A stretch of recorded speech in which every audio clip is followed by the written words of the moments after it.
Halo semuanya, setelah kemarin kita membahas piutang dan utang, kali ini kita akan membahas beban dan pendapatan lainnya yang ada di dalam Odoo Accounting. Sebelumnya, kita harus tahu dulu nih, apa itu beban dan pendapatan lainnya. Nah, yang pertama ada beban. Beban adalah pengeluaran yang harus ditanggung oleh perusahaan untuk menjalankan kegiatan operasionalnya.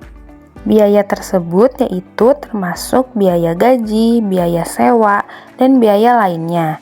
Biasanya biaya-biaya tersebut muncul dari dokumen kwitansi, bukti kas keluar, dan petty cash. Oke, selanjutnya pendapatan lainnya. Pendapatan lainnya adalah pendapatan yang diperoleh perusahaan dari kegiatan operasional yang bukan merupakan kegiatan utama atau tidak menjadi inti bisnis. Contohnya seperti pendapatan sewa, pendapatan bunga, keuntungan dari penjualan aset, dan lain sebagainya. Nah, jadi pendapatan lainnya itu bukan pendapatan yang berasal dari penjualan atas barang atau jasa yang biasa dilakukan perusahaan.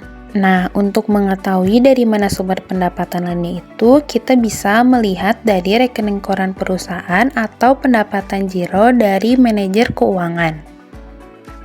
Oke, selanjutnya bagaimana cara menginput beban dan pendapatan lainnya di dalam Odoo Accounting. Pertama-tama, klik menu accounting yang ada di atas. Kemudian, pilih yang journal entries.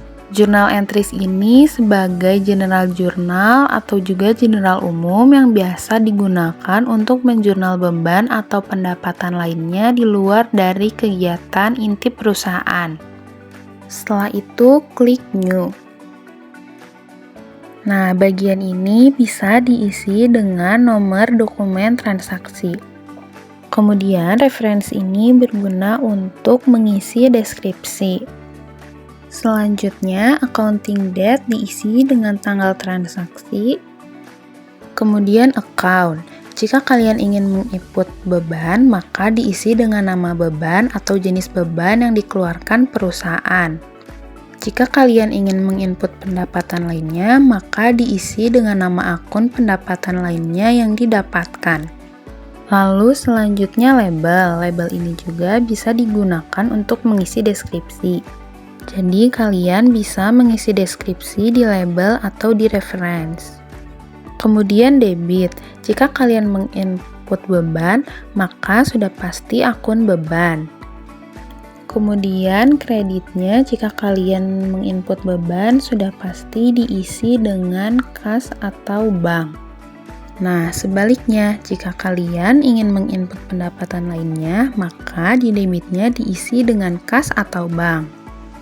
Kemudian di kreditnya bisa diisi dengan pendapatan lainnya. Jika sudah selesai, klik Save. Namun, ini akan tersimpan di draft saja. Jika ingin langsung memposting ke General Ledger, kalian bisa klik Post. Nah, sudah selesai nih pembahasan tentang beban dan pendapatan lainnya yang ada di dalam Odoo Accounting. Semoga video ini bermanfaat dan terima kasih bagi yang sudah menonton.